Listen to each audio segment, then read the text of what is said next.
নমস্কাৰ জ্ঞান বিকাশ ইউটিউব চেনেলৰ নতুন এটি ভিডিঅ'ত সকলোকে স্বাগতম জনাইছো আজিৰ এই ভিডিঅ'ত আমি আলোচনা কৰিব লাইছো role of family in personality development in adolescent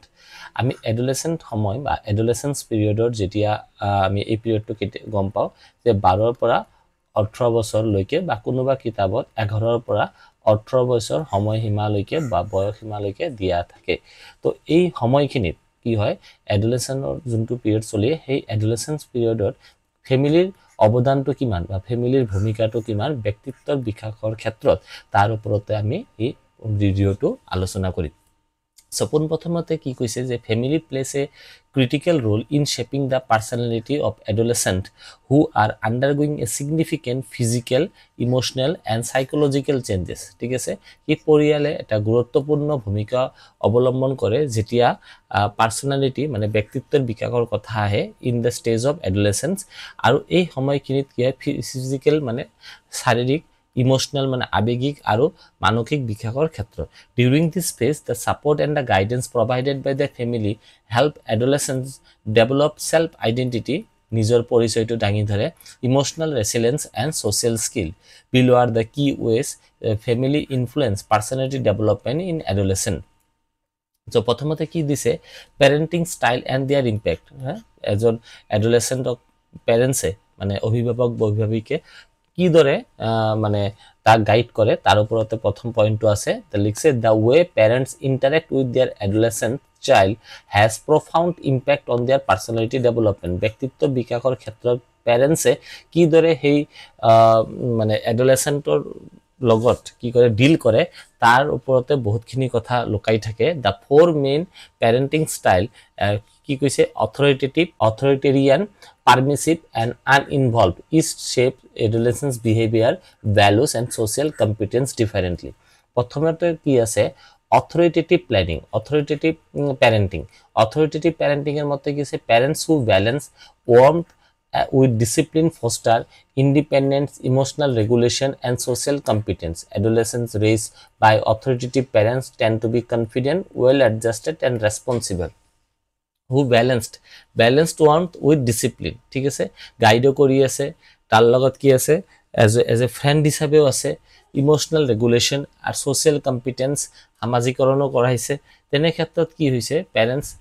মানে সেই ধৰণৰ এডোলেসেন্ট কি হয় কনফিডেন্ট টু ডেভেলপ হয় ওয়েল অ্যাডজাস্টেড হয় আৰু ৰেসপন্সিবল হয় অথৰিটেৰিয়ান পেৰেন্টিং মিন্স ষ্ট্ৰিক্ট এন্ড কন্ট্ৰোলিং তাৰ মানে স্ট্ৰিক্টলি কন্ট্ৰোল কৰি আছে this often lead to adolescent being obedient but potentially more anxious less socially competent prone to be slow ki self esteem due to lack of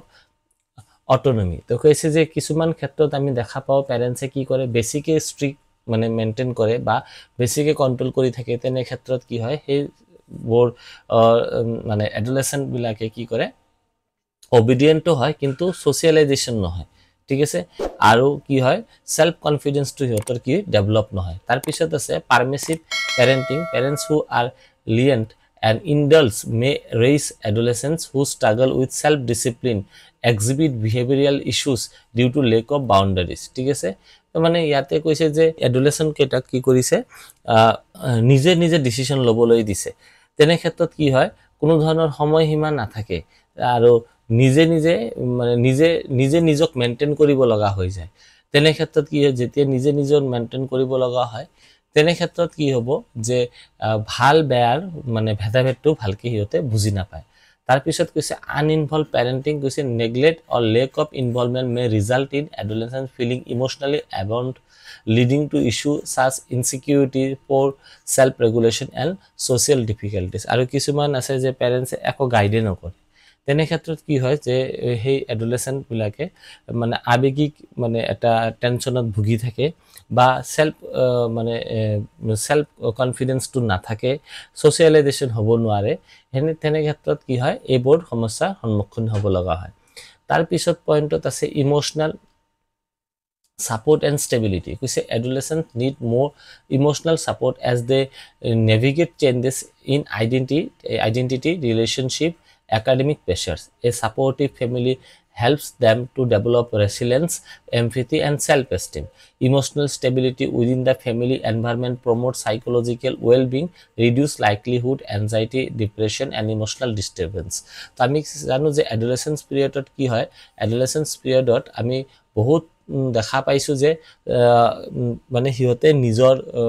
ভাল বেয়াৰ গুণটো দেখা নাপায় আৰু এই সময়খিনিত কি হয় পিৰ প্ৰেছাৰ থাকে এই সময়খিনিতে ষ্ট্ৰেছ লেভেলটো সিহঁতৰ বেছি হয় সেলফ আইডেন্টিটিটো বিচাৰিব খোজে তেনে ক্ষেত্ৰত ডিপ্ৰেছনত যোৱাৰ চান্সেছটো বহুত বেছি থাকে তেনে ক্ষেত্ৰত যেতিয়া পেৰেণ্টছে কি কৰিব এটা সাপোৰ্টিভ এলিমেন্টছ হৈ থাকিব দ্যাট মিন্স মানে এজ এ ফ্ৰেণ্ড হিচাপে থাকিব ভালকে কথাবোৰ ডিসকাস কৰিব তেনে ক্ষেত্ৰত সিহঁতৰ বহুত ধৰণৰ মানে সমস্যাৰ পৰা সিহঁতে উভতি আহিব পাৰে যেনেকৈ ইয়াতে আছে ওপেন কমিউনিকেশ্যন ঠিক আছে families that foster open and non judgmental communication provide adolescence with safer space to express their thought আমি যদি ভালকে সিহঁতৰ লগত ওপেনলি কথা পাতো তেনে ক্ষেত্ৰত কি দেখা পোৱা যায় যে সিহঁতে মানে সব কথা আমাক খুলি কয় conflict resolution families that model healthy and conflict resolution help adolescents learn how to handle the disagreement in a constructive way contributing better interpersonal relationship আর আমি যদি কিছুমান সমস্যা দেখা পাইছো সেই সমস্যাটো কেনেকুৱাকে সমাধান কৰিব লাগিব তাৰ ওপৰতে যদি আলোচনা কৰে তেনে ক্ষেত্ৰত কি দেখা পোৱা যায় যে পেৰেন্টছে এই বৰ বিহেভিয়াৰৰ কাৰণে এই এডোলেসেন্ট বিলাকে কি হয় কোনোবা ভুল কৰিলে মানে ঘৰত ক'বলৈ ভয় নাখায় আৰু তাৰ পৰা শিকে যে কোনোবা দিনা মানে তাৰ পৰা সৰুৰ পৰা শিকে যে কেতিয়াবা কনফ্লিক্ট হলে সমস্যা হলে আমি কি ধৰণে সলিউশন কৰিব পাৰো তাৰ পিছত আছে ইনফ্লুয়েন্স অফ সিবলিংস তো ইয়াতে কৈছে যে যেতিয়া আমাৰ ভাইটি ভন্টি থাকে plays an important essential personality development জেছে model companion sometimes even rivals siblings interaction teaches valuable social skills such as sharing, empathy, conflict management. Older sibling in a particular can influence the behavior and attitudes younger adolescents. Sibling rivalry, though often seen as a negative, sibling rivalry can contribute to the development of competitiveness, resilience, and the ability to navigate complex and social situations. আৰু কৈছে sibling support এটা কৈছে যে যেতিয়া আমি মানে suppose এটা ফ্যামিলিতে ভাইটি ভন্টি আছে তো হিয়তৰ মাজত যদি কাজিয়া হয় এই কাজিয়াটো কেনেকুৱাকে সমাধান কৰিব পাৰো তাৰ উত্তৰটো তাৰে পৰা বিচাৰি পোৱা যায় আৰু যেতিয়া সিবলিংৰ সাপোৰ্ট থাকে তেতিয়া হিয়তৰ মাজত যেতিয়া কোঅপাৰেচন থাকিব কন্ট্ৰিবিউটিং পজিটিভিটি থাকিব তেতিয়া সামাজিক আৰু আবেগিক বিকাশৰ ক্ষেত্ৰত বহুত গুৰুত্বপূৰ্ণ ভূমিকা লয় তাৰ পিছত কৈছে যে family values and cultural values আমি কিছুমান দেখা পাইছো ফ্যামিলি ভ্যালুজ যেনেকুৱাকে ভ্যালুজ বিলিফস কালচাৰেল প্ৰেক্টিসেস এইবোৰ কি হয় এডোলেসেন্সৰ ওপৰত গুৰুত্বপূৰ্ণ মানে কি প্ৰভাৱ পেলায় যেনেকৈ moral and ethical development families that emphasize honesty integrity empathy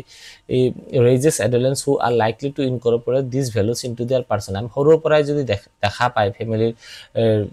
ethical values বিলাক তাৰ নৈতিক জ্ঞান বিলাক তেনে ক্ষেত্ৰত কি হয় যে সৰুৰ পৰাই হেবোৰ শিকে cultural identity families instill cultural values that shapes how adolescents interact with their communities and from their identity whether it is collectivist or individualist values these cultural elements significantly influence personal traits like independence and cooperation and responsibility তাৰ পিছত কৈছে parental role modeling